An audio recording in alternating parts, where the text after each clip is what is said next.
Hi, I'm Joe Graydon. I'm Terry Graydon. Welcome to this podcast of the People's Pharmacy, where we bring you the stories behind the health headlines. This podcast is brought to you by Redix Industries, makers of Utterly Smooth Body Cream.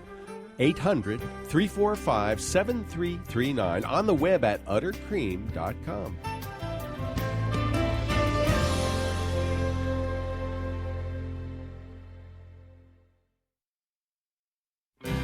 Many of us take sleep for granted. Our heads hit the pillow and we fall asleep. Others toss and turn for hours. How important is sleep? This is the People's Pharmacy with Terry and Joe Graydon.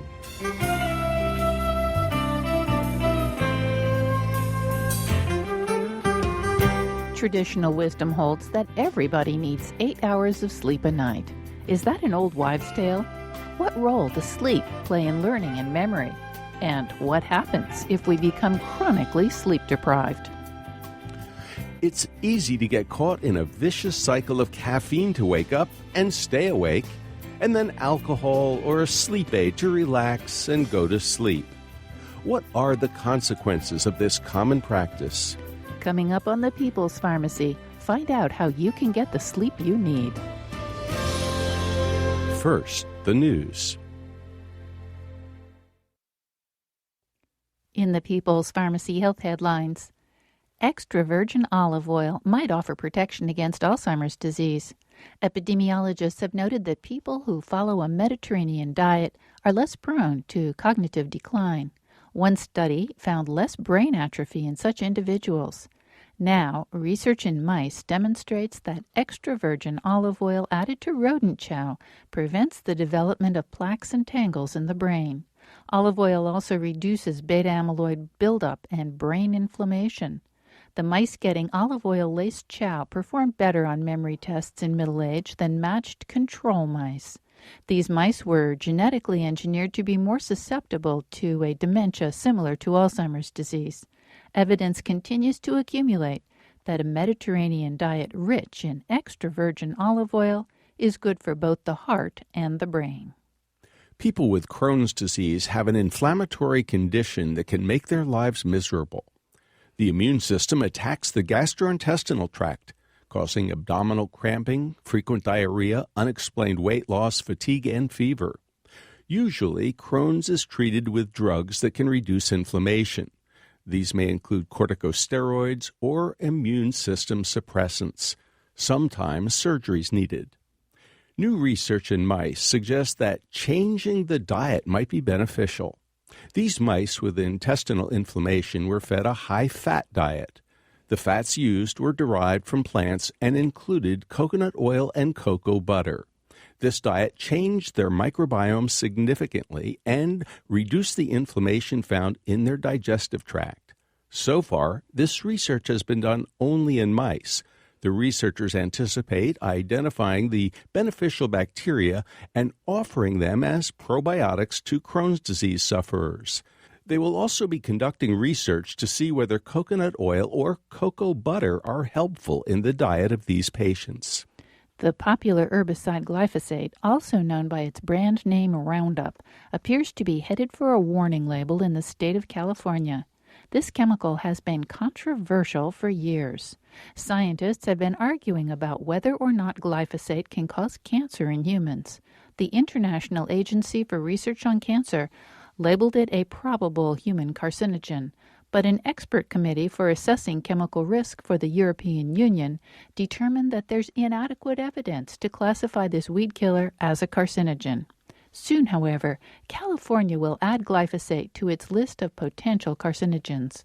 Whether this will result in a warning on the label is still unclear. Most people assume that the Food and Drug Administration oversees cosmetics with the same diligence it uses for over-the-counter drugs. In reality, the cosmetic industry is largely unmonitored by the FDA. Even when consumers report adverse reactions, it's not clear that the FDA will investigate. The voluntary reports that are submitted to the agency did not used to be public. Now, researchers can review these data. An article in JAMA Internal Medicine reveals that the number of reports doubled between 2015 and 2016. Much of this consisted of reports of rash, skin irritation, and hair loss linked to a hair conditioner called Wen. When the Food and Drug Administration announced an investigation of the product in 2014, it asked the public to submit its reports directly to the agency rather than to the manufacturer. Although FDA had received 127 complaints about the product at that time, it discovered that the manufacturer had more than 21,000 on record that it had not shared.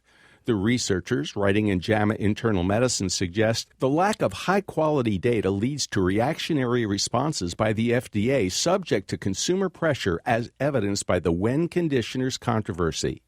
In an accompanying editorial, former FDA Commissioner Robert Califf called for more resources and legislation so that the FDA can make sure that cosmetics are safe.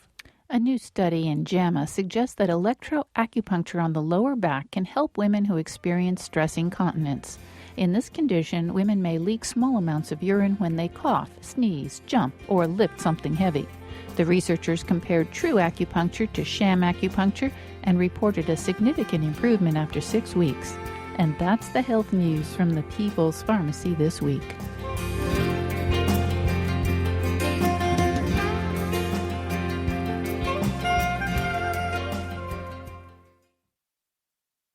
Welcome to the People's Pharmacy. I'm Terry Graydon. And I'm Joe Graydon. Sleep is essential for good health, yet millions of people burn the candle at both ends. When we're on a deadline, we tend to stay up too late and get up too early. Many people find that late-night television keeps them up well past what would otherwise be their bedtime. We were recently in Buenos Aires. We noticed that porteños often go out to eat at 10 or 11 and stay out past midnight visiting and having fun. Porteños? Yeah, that's what people who live in Buenos Aires are called because Buenos Aires is a port. And you know, the amazing part is that then, after they've been up late, they get up and go to work in the morning by 8 or 9 o'clock. Is the entire city sleep-deprived? Well, there are lots of American teenagers who also stay up way too late and then have a hard time dragging themselves out of bed to catch the school bus. Can they really pay attention on 5 or 6 hours of sleep? That doesn't even take into account millions of people who suffer from insomnia. Even when they go to bed at a reasonable hour, they may not fall asleep, or they wake up much too early and can't get back to sleep. To find out more about sleep and how it affects our health, we turn to Russell Foster, professor of circadian neuroscience and director of the Sleep and Circadian Neuroscience Institute at the University of Oxford. Welcome to the People's Pharmacy, Dr. Russell Foster. Oh, it's great to be here, Terry. Thank you so much for joining us. Dr. Foster, you know, a lot of us take sleep for granted. In fact, most of us, unless we can't get a good night's sleep. How much time out of our lives do we actually spend sleeping? It's been estimated that across our entire lifespan, approximately 36% of our entire lives will have been spent asleep. And to put that into some sort of a context, it's worth bearing in mind that when you celebrate your 60th wedding anniversary, in fact, 21 and a half of those years will have been spent asleep. So whether you can actually take full credit for that 60 years is something that your listeners might want to discuss. Well, I certainly intend to take credit for that. A lot of the time it seems like we feel that sleep is just kind of an interruption, an annoyance, a nuisance. Yeah. We may even resent the fact that we have to go to bed. I know kids often feel that way. Oh, why do I have to go to bed? I don't want to miss the fun. So what's so important about sleep? It is extraordinary that we think of sleep as this sort of dead time, this sort of indulgence, some sort of a luxury that we should sort of almost resent. In fact, many people, I think, have thought of sleep as an illness that requires some sort of a cure.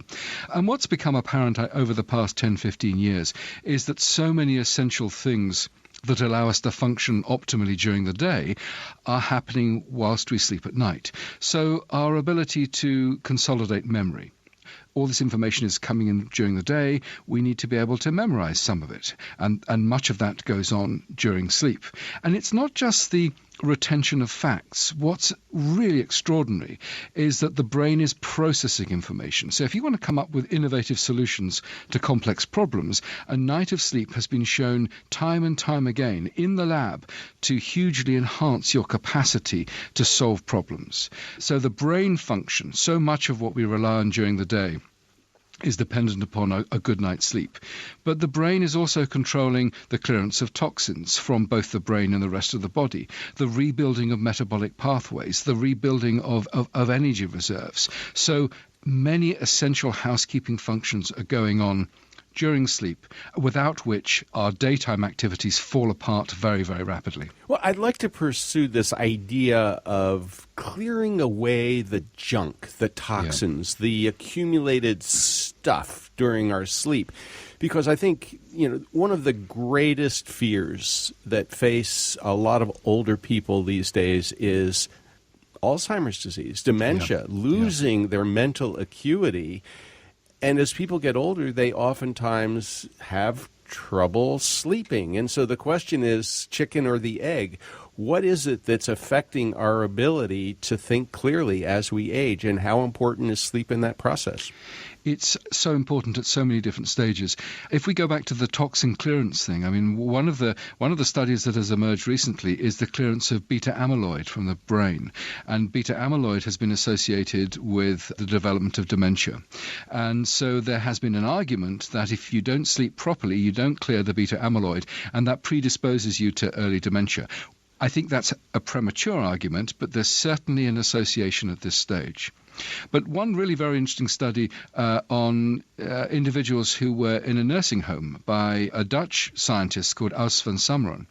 And he consolidated sleep in a nursing home by having bright light in the day areas during the day, and then darkness in the bedrooms at night.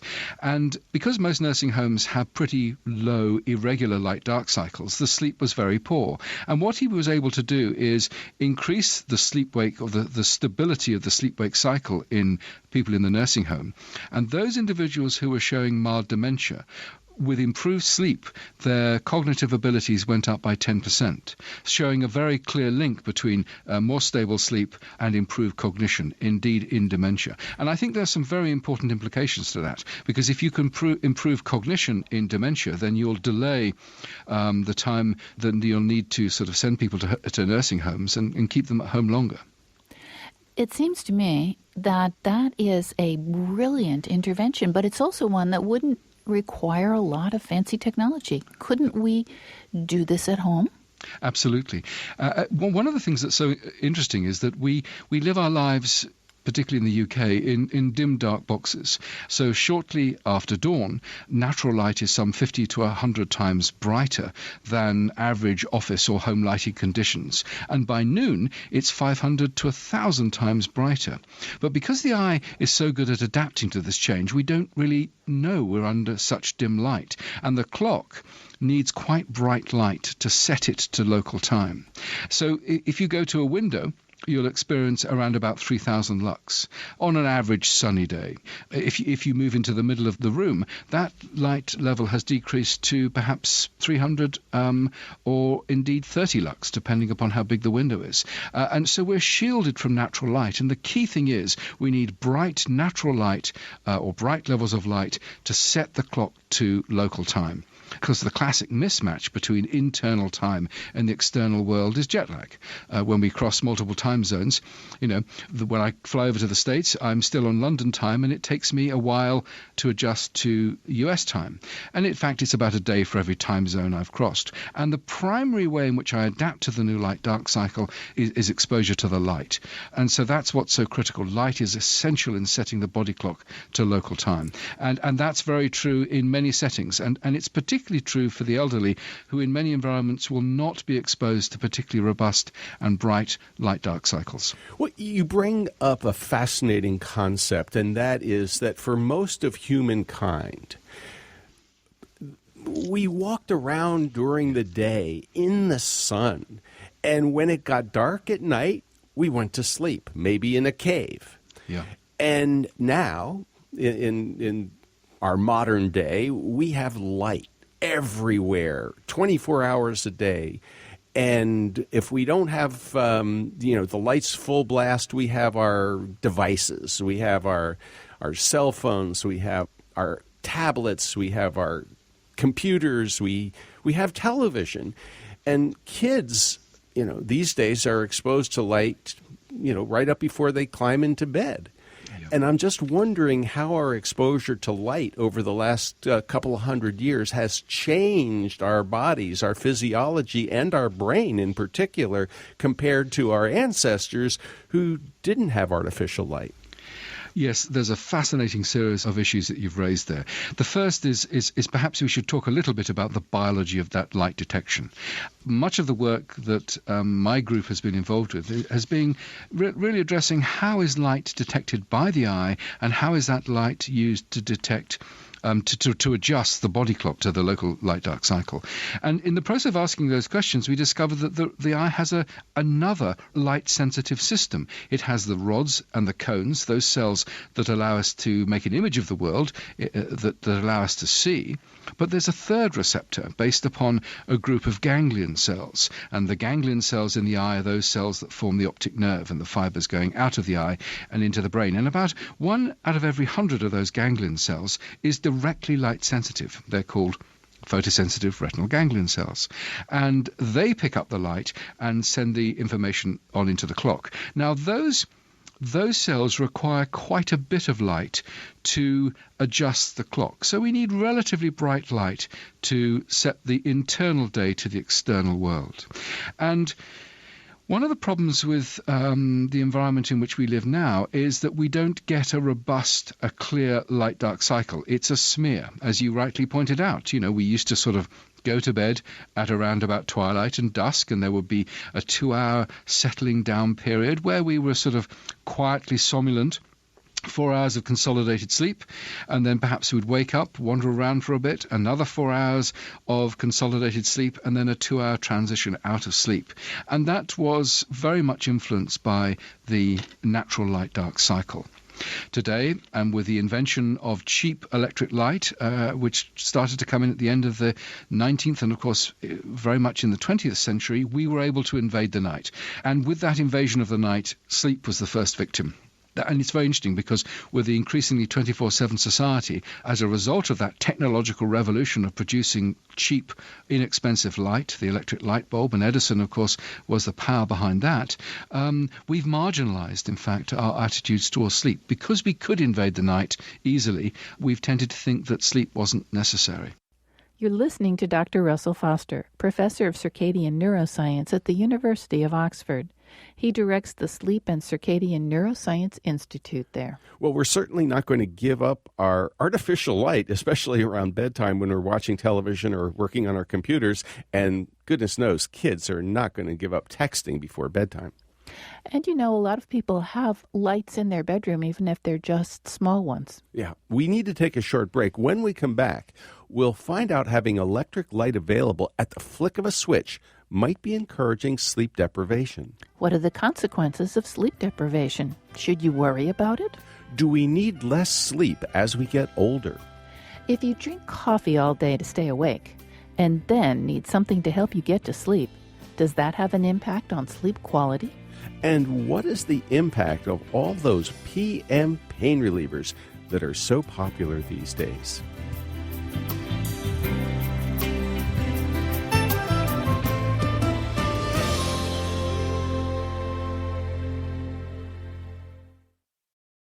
You're listening to The People's Pharmacy with Joe and Terry Graydon. If you value the health information you get when you listen to The People's Pharmacy, consider subscribing to our email newsletter. You'll get the latest health news and information on upcoming podcasts delivered to your inbox twice a week. Look for the link at peoplespharmacy.com.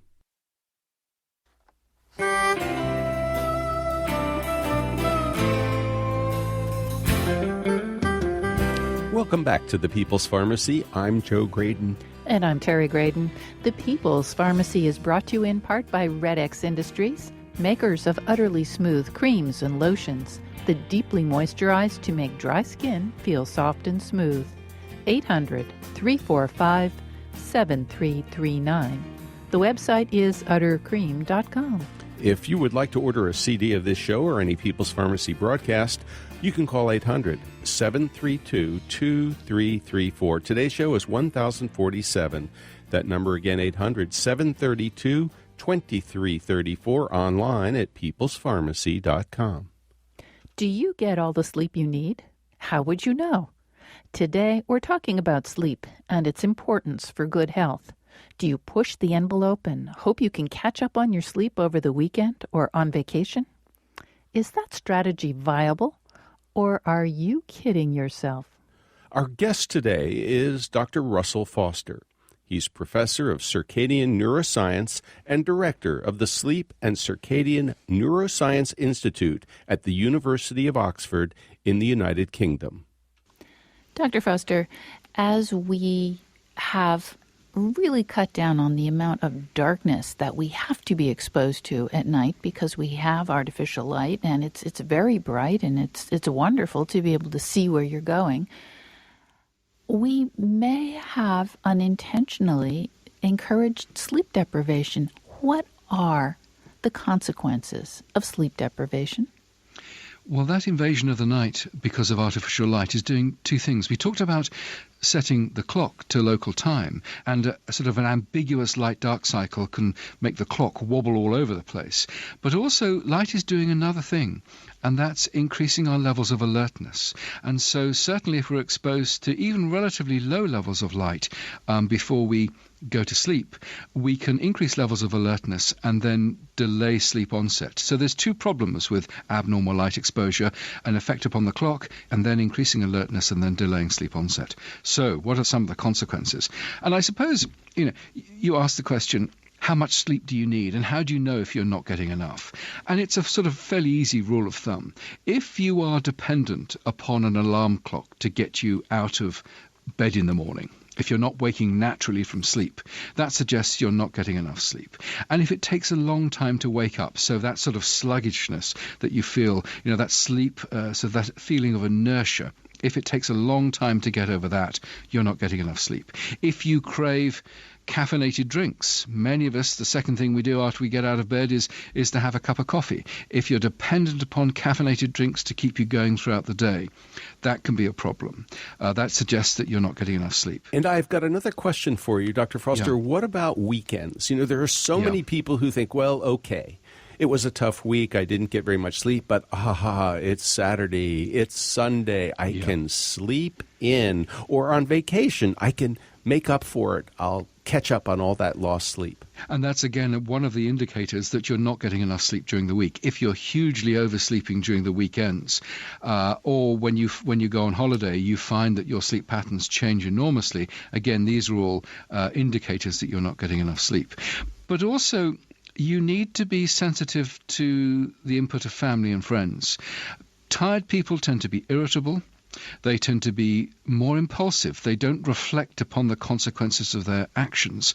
And indeed, tired people tend to lose empathy with others. They don't read those important social signals. So if your friends and family are telling you, I can see a change in your behavior. You're more irritable. You're not really understanding what I'm saying. These could also be signs that you're not getting enough sleep.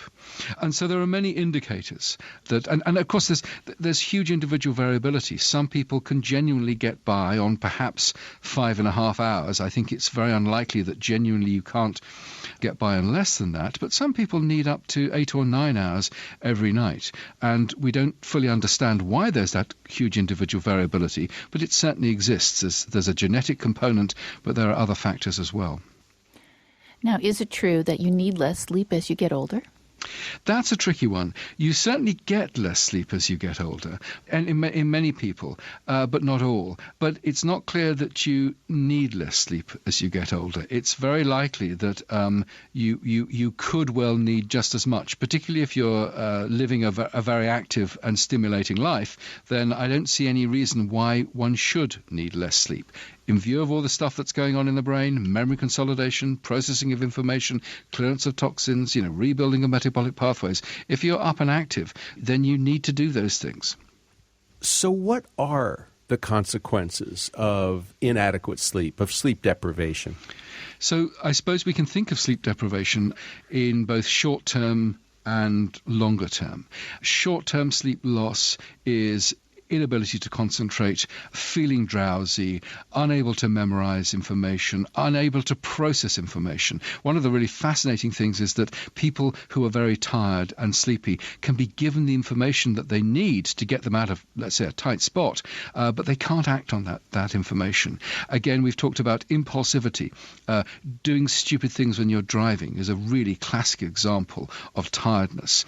So impulsivity, irritability, lack of empathy, the ability of the brain to essentially do its wonderful job at allowing us to function optimally during the day. So that's a short-term sleep deprivation, and many of us have experienced that. Longer-term sleep loss, as you find in long-term night shift workers, has been associated with suppressed immunity. And that suppression of immunity can give rise to increased rates of infection and indeed cancer. There's some very good studies that have come out from Denmark showing that long-term night shift nurses have higher rates of rectal and colorectal cancer and breast cancer. So in addition to cancer, suppressed immunity, you have increased cardiovascular disease, metabolic abnormalities like diabetes too. Now, I should stress, this won't happen over a few nights of disrupted sleep. But certainly those pathologies are associated with long-term night shift work. And I guess there's a third category, which is if you are vulnerable to psychiatric illness, then disrupted sleep can nudge you further into sort of a state of psychosis or a pathological state. So, for example, some recent studies by my colleagues here in Oxford have shown that sleep stabilization in patients with schizophrenia, or partial sleep stabilization in patients with schizophrenia, was able to reduce some of the delusional paranoia by 50%. And that was simply by partially stabilizing sleep. So if you get disrupted sleep and you're prone to mental illness, it can slide you into that state. And in fact, there's some very good work in depression. Perhaps the best indicator we have of a slide into a depressive state prior to the depression is a change in the sleep pattern. It sounds a bit like a vicious cycle where you may start to have difficulty sleeping and that pushes you into depression, and the depression makes it harder to sleep. That's quite right. I think there is that vicious cycle. But also I think we're beginning to understand that the pathways within the brain that control normal mental health and those pathways in the brain that control normal sleep overlap. Those circuits are shared to some extent. So if you have a defect in a neurotransmitter system that, let's say, predisposes you to mental illness, because the sleep systems draw from all the brain neurotransmitters, it's almost certainly going to have an impact upon sleep as well. And so you're quite right. Abnormal sleep may predispose to mental illness. The mental illness may predispose to abnormal sleep. But right at the heart of that is an overlap in those brain circuits that control those systems. Well, speaking of a vicious cycle, what you have just done is you have scared most of our listeners and probably, half the population of the world, because you've said, on the one hand, if you need an alarm clock to wake up, you are probably in trouble. If you wake up and you're a little sluggish, if you need a little jolt of caffeine, if you like to sleep in on the weekends, you're probably sleep deprived. And if you are sleep deprived, here are all of these problems that you may be vulnerable to. You're not going to be thinking as clearly. You may, have metabolic problems that could lead to diabetes, blah, blah, blah. You're in trouble, dude. So now we've got all these people who at 2 o'clock in the morning, as they're looking at their clock going, oh no, I'm not getting enough sleep. I'm in trouble. Yeah. That's another vicious circle. Now I'm worried. Not only can't I sleep, I'm worried that I can't sleep. Yeah. Well, to take up your point, Terry, on the vicious circle, one of the problems we talked about is caffeinated drinks. So the day is fueled by caffeinated drinks, but of course the half-life of caffeine can be between 5 and 9 hours, depending upon who you are. And so sort of that cup of coffee in the middle of the afternoon will almost certainly delay sleep onset at night. And so there's the tendency to say, well, hang on, I've got to get up, 7 o'clock in the morning, 6 o'clock in the morning. What are we going to do? Well, I'll have a nip of whiskey, or I'll take some sleeping tablets. And of course, what these agents do is they sedate you, but they do not provide a biological mimic of sleep. And so what happens, in fact, particularly with alcohol, is it disrupts some of those processes in the brain that are important in memory consolidation and the processing of information. And so you actually then wake by your alarm clock from a sedative-induced sleep. And then, you need more stimulants to get you going, and then, of course, potentially more stimulants to get you going during the day, and then potentially more sedatives again at night. And so that's a very vicious circle, and in fact, increased alcohol and drug abuse and over caffeine and nicotine use in terms of smoking is widely reported in night shift workers as well. But all is not lost, Joe. We can, I believe, genuinely take some control.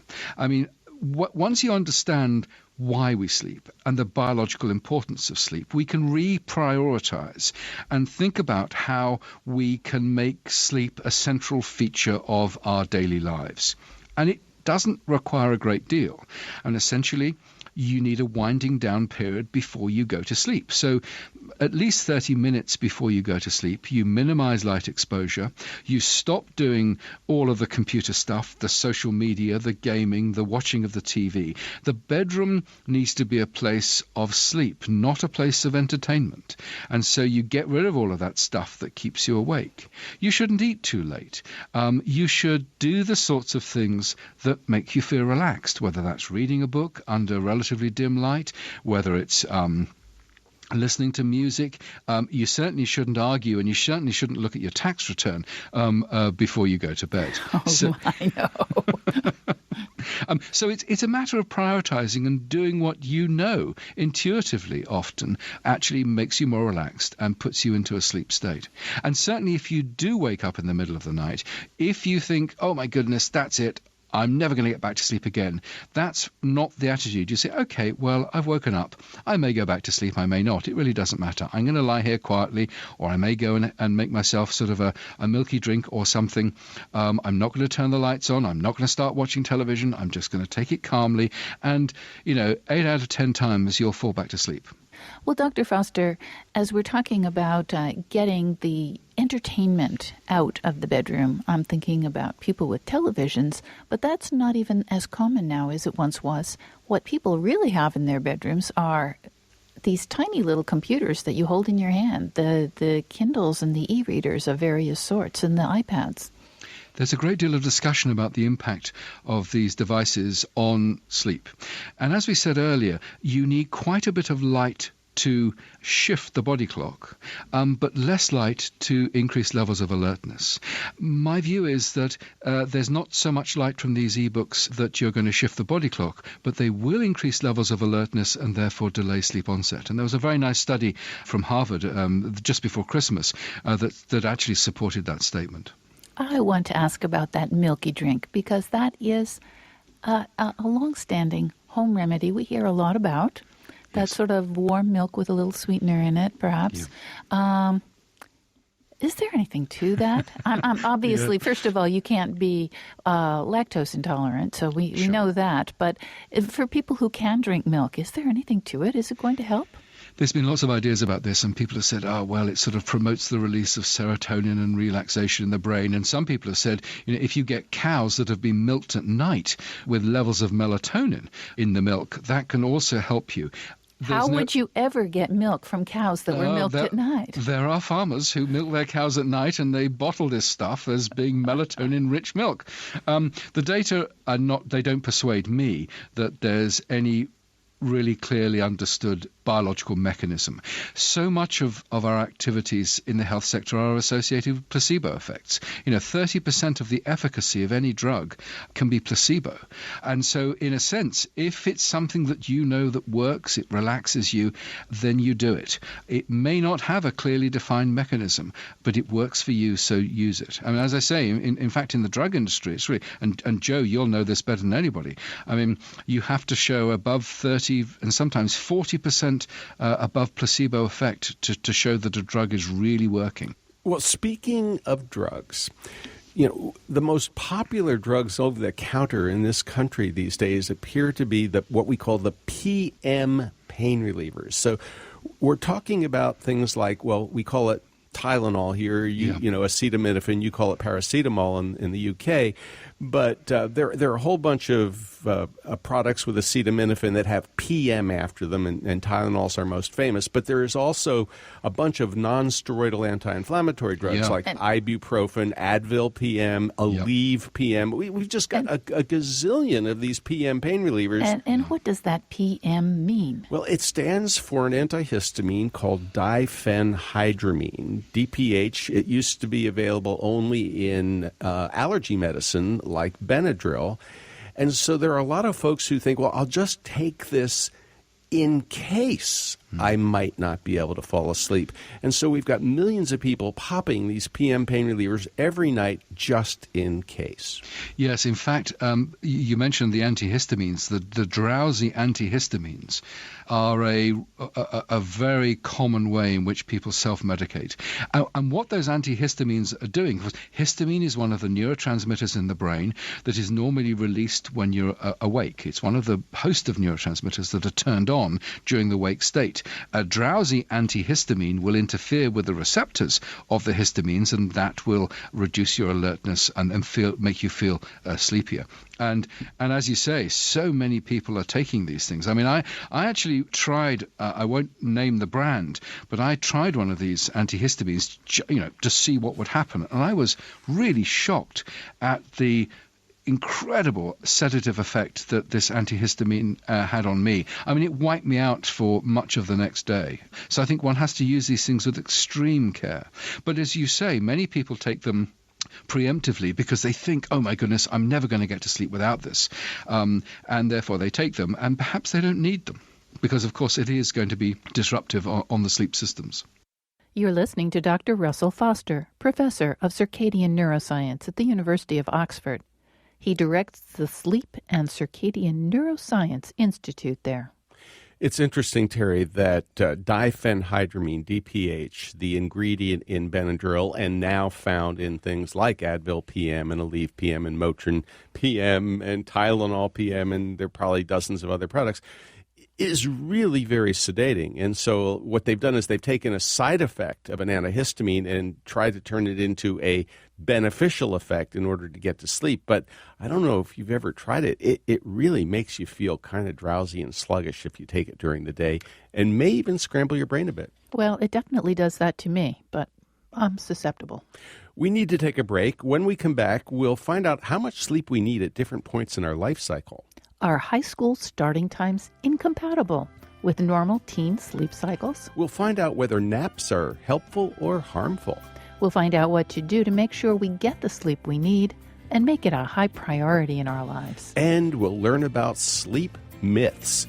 Which ones are true and which ones are bogus?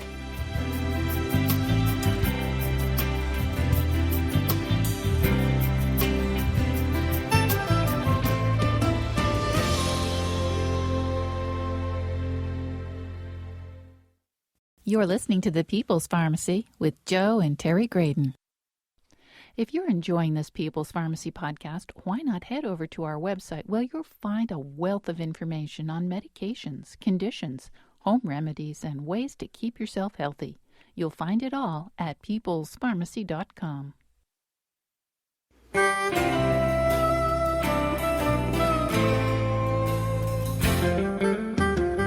Welcome back to the People's Pharmacy. I'm Joe Graydon. And I'm Terry Graydon.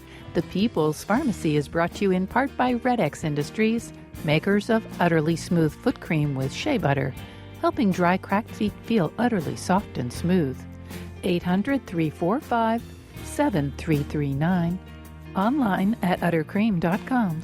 To order a CD of today's show or any People's Pharmacy broadcast, you can call 800-732-2334. Today's show is 1047. That number again, 800-732-2334, online at peoplespharmacy.com.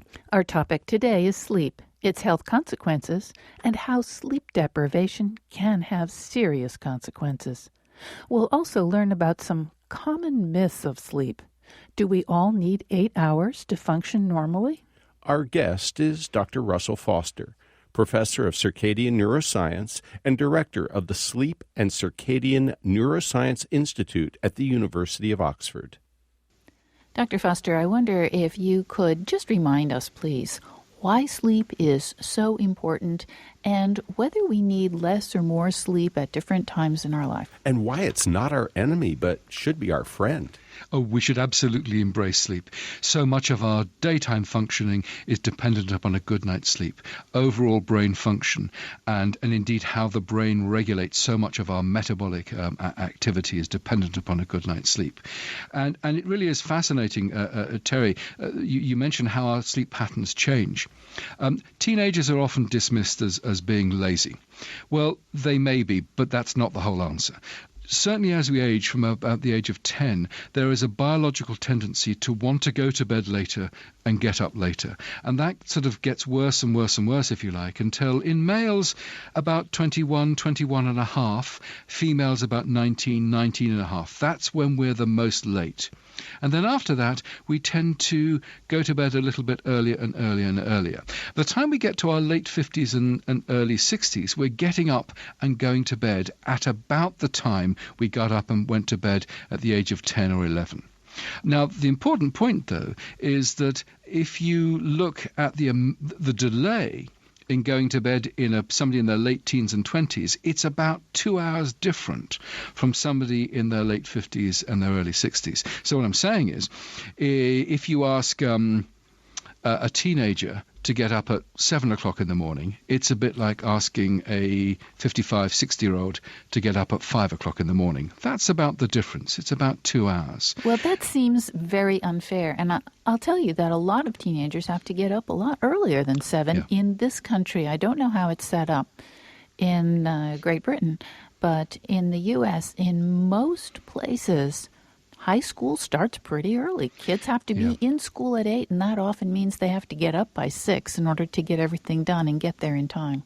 And Mary Caskoden from Brown University has done some really beautiful pioneering studies showing that if you delay the start of the school day, then self-harm goes down, truancy goes down, and academic performance goes up.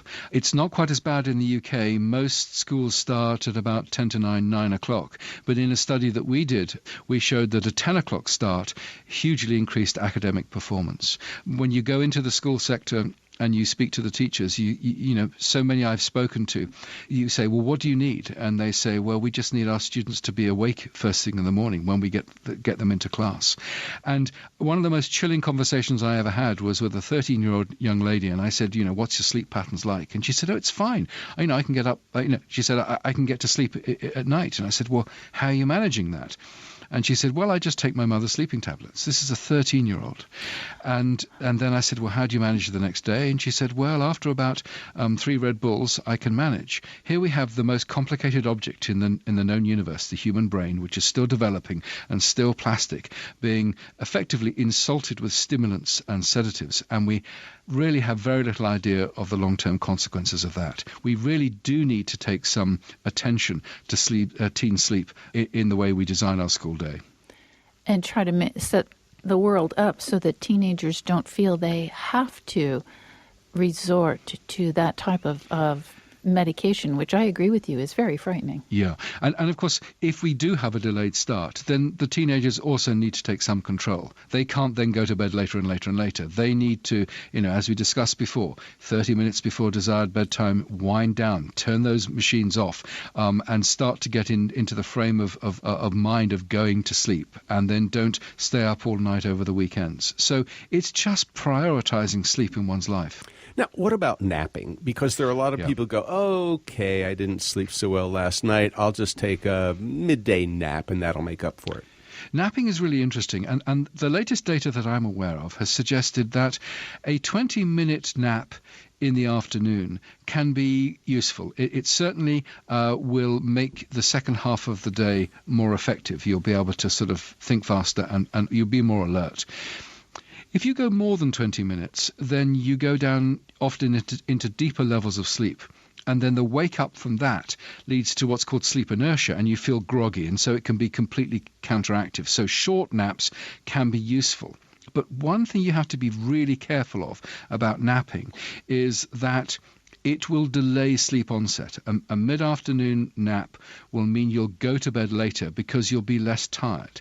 Now, that means, of course, that if the alarm clock is driving out of bed at the same time the next day, you'll be going to bed later, you'll be getting up at the same time, so sleep will be shorter. So you've already started the day a little bit more tired, which means that you'll be more prone to have a nap during the mid-afternoon. You'll have a longer nap. That means sleep will be delayed further at night. It means you have shorter sleep. And so, we've talked about these cycles. And a sort of a nap late-night cycle can be also something one wants to avoid. The occasional nap, no problem. But it shouldn't be a routine part of the way you design your day. Many teenagers, after they get home from school, are chronically tired. They have a nap, and then, of course, that means that they'll go to bed later at night. Dr. Foster, you've mentioned sleeping pills a couple of times. We talked about over-the-counter products that contain sedating antihistamines, but some of the most popular drugs in the U.S. are sleeping pills, prescription sleeping pills. Ambien has been very popular. It's known as Zolpidem, but Lunesta, I don't know if you've seen the commercials. The Luna moth comes flitting in the window and sort of reassures everybody that they can get a good night's sleep. Luckily, since you live in the UK, you don't have to watch prescription drug commercials because they're not permitted there. Indeed, that's true, yeah. But you've spent time in the U.S., so you probably know what we're talking about. And there's now been some very controversial research about the effect of prescription sleeping pills, whether they be the class called benzodiazepines, Valium-like drugs, Xanax-like drugs, Ativan-type drugs, or the new Z drugs, that they may have an impact on, well, I hate to say it, but dementia in the long term. So could you bring us up to speed on that controversy and what you think about sleeping pills in general? It's not an area I have huge expertise in, but sleeping pills in general, they act to sedate the brain. They're interfering with neurotransmitter systems which would normally keep you alert and awake. And as I said, all of these sleeping drafts are not biological mimics of sleep. I mean, sleep is an immensely complicated process involving essentially all brain neurotransmitters being turned on during the awake state and off during the sleep state in a highly organized and orchestrated way. And to hit them with a crude bolus of drug, which essentially turns off a bunch of neurotransmitters, which sedates you, is very much not the same as sleep. Now, I think there are real reasons why one would want to take a sleeping tablet of some sort from time to time. My concern would be is where it becomes a routine part of your daily sleeping habit. Essentially, you're sedating yourself every night rather than allowing those normal biological processes to kick in and coordinate what is an extremely complicated set of changes going on in the brain. It's worth bearing in mind that some areas of the brains are actually more active during the sleep state than during the day state. So the brain is not being turned off. It's a highly dynamic state during sleep. And interfering with that neurochemistry with these sort of hammers, I think, needs to be avoided. Now, I can see, of course, there are clear clinical reasons why sleeping tablets may well be important from time to time. It's the continual prescription use that worries me. Incidentally, we've just done some quite interesting work about sleep and flashbacks, which is quite fascinating, and post-traumatic stress. One of the researchers in the group has compared the effect of exposing individuals to a traumatic film, some unpleasant images and things over 20 minutes. And then one group were allowed to sleep naturally after that film, and others were deliberately kept awake. And what was fascinating is that the individuals who were kept awake after that traumatic visual experience had fewer unpleasant flashbacks than those that slept. So here's an interesting example where sleep may not be necessarily beneficial, because sleep would increase the chances of having flashbacks after a traumatic event. And now that isn't routine practice, and the team here are actually exploring those initial observations and seeing whether we've got it wrong with post-traumatic shock, which is usually to encourage sleep. Fascinating. Now, as we prioritize sleep, what should we keep in mind? I think sleep has to be an essential part of the way you think about the day. In the same way that you brush your teeth, have a shower, think about what you're going to have for supper. Sleep, again, needs to be, it's not just an add-on. It's not just the sort of thing that you do with resentment, but you must embrace it. And knowing that sleep is so important for the waking day, you make room for it in your life. And you're strong enough to say, well, I'm sorry, I'm going to just simply turn that television program off, or I'm not going to look at those emails tonight, because I know if I have a good night's sleep, I'll be able to process that information in those emails far more effectively the next day. I think also in the workplace, the way that we regard people who've sort of come in and said, I did another all-nighter. I think management should say, well, actually, I don't want people in the workplace who are doing that. They're much more likely to make mistakes. They will not be creative and innovative, and they're not going to get on as well with their colleagues. So I want a well-rested, creative workforce, and so I'm going to, prioritize sleep. I don't want my staff answering emails, until the early hours of the morning. And if they do, then perhaps they need some help and assistance. Dr. Foster, there are so many myths about sleep. I wonder if you could help us understand which ones are right and which ones are bogus. So 8 hours of sleep a day, that's sort of like the norm. Everybody's supposed to get 8 hours. True? False? On average, 8 hours is about right. But there's huge individual variation, and the key thing is that we need to look into our own sleep needs. Some people can get away with far less. Some people even need more. There's another myth, which is if you sleep very, very long, you're going to shorten life expectancy, and that's due to a study that was undertaken which suggested that people who were sleeping 9 hours didn't live as long as people who were sleeping less.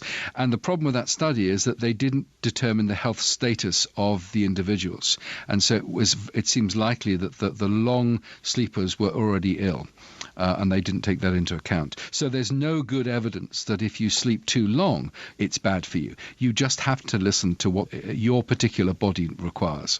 Now, there are a lot of people who have heard that taking a bath, maybe an hour before bedtime, if it's especially a very warm or even hot bath, and then allowing the body to cool down will do something to the brain and change neurochemistry so that people will be able to actually go to sleep better. Any truth to that? Actually, Joe, that's a really interesting issue which we haven't touched on so far, which is that part of sleep initiation seems to involve a drop in core body temperature. When we are going to sleep, core body temperature tends to drop to a low point at around about 4 to 6 o'clock in the morning. But if you block that drop in core body temperature, if you keep people warm, then it's more difficult to go to sleep. So what does a hot bath do? Surely that's counterintuitive. Not really. Because what a hot bath will do is dilate the blood vessels in the hands, the feet, in the periphery, which means that blood will flow more easily from the core to the periphery, and that's how you lose the heat.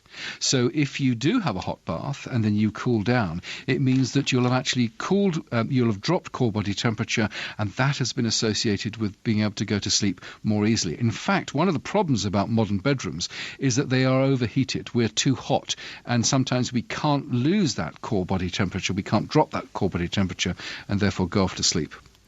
Dr. Foster, what about melatonin? We've been told it's the body's natural sort of sleep chemical. A lot of people are now taking it as a supplement, and is that a good idea? And if so, how much, how little, what would be appropriate? Melatonin I don't think can be regarded as a sleep hormone.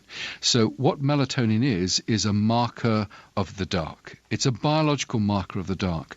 Melatonin rises towards dusk, peaks around about 4 to 6 o'clock in the morning, and then declines in anticipation of dawn. Now, what happens when you take melatonin as a human? Well, in about 70% of people, it can reduce the time it takes to get to sleep. It has a slight sleep inductive effect. And the other thing that we know melatonin will do is speed up the rate at which you can lock onto a new time zone. Melatonin, of course, was used as a way of getting rid of jet lag. And there is some evidence that it will absolutely speed up the time it takes to lock onto the new light-dark cycle. But it is not per se a sleep hormone. It is not very effective at inducing sleep. And many people have very low levels of melatonin, and really you don't notice it at all. And could you tell us the quote from the writer Jim Butcher and why you think that's so important? Jim had this wonderful quote, which is, "Sleep is God, so go worship." And I really think he got it right. And it's a great, great motto. Dr. Russell Foster, thank you so much for talking with us on the People's Pharmacy today. Great pleasure. You've been listening to Dr. Russell Foster, Professor of Circadian Neuroscience and Director of the Sleep and Circadian Neuroscience Institute at the University of Oxford. He joined us from his office at Oxford University. Lynn Siegel produced today's show. Al Wadarsky is the engineer. Dave Graydon edits our interviews. The People's Pharmacy is produced at the studios of North Carolina Public Radio, WUNC. The People's Pharmacy theme music is by B.J. Liederman. The People's Pharmacy is made possible by Red X Industries, makers of Utterly Smooth Extra Care 20 Cream, with 20% urea for extra skin protection. The number is 800-345-7339.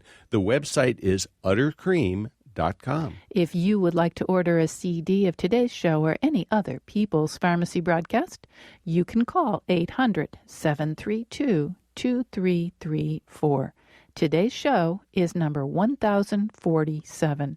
That number again, 800-732-2334, or find it online at peoplespharmacy.com. And when you visit our website, you can check out information on prescription drugs, herbal medicines, and home remedies. Share your own thoughts on sleep. Have you found a way to get the sleep you need, or are you still struggling with insomnia? We'd love to get your perspective. We also have a guide to getting a good night's sleep on our website. When you go to our website, you could sign up for our free online newsletter or the free podcast of the show. That means you can listen at your own convenience, or if you like, you can share it with a friend. It's all there at peoplespharmacy.com. And be sure to listen next week when we discuss the history of efforts to revive the recently deceased. You know, a long time ago, people in Amsterdam and London were trying to figure out how to resuscitate drowning victims. And more recently, medicine has used the scientific method to help people who've had heart attacks. That's what we'll be talking about next week. With Dr. David Casseret, author of Shocked. He'll have some fascinating stories to share. In Durham, North Carolina, I'm Joe Graydon. And I'm Terry Graydon. Thank you very much for listening. Please join us again next week.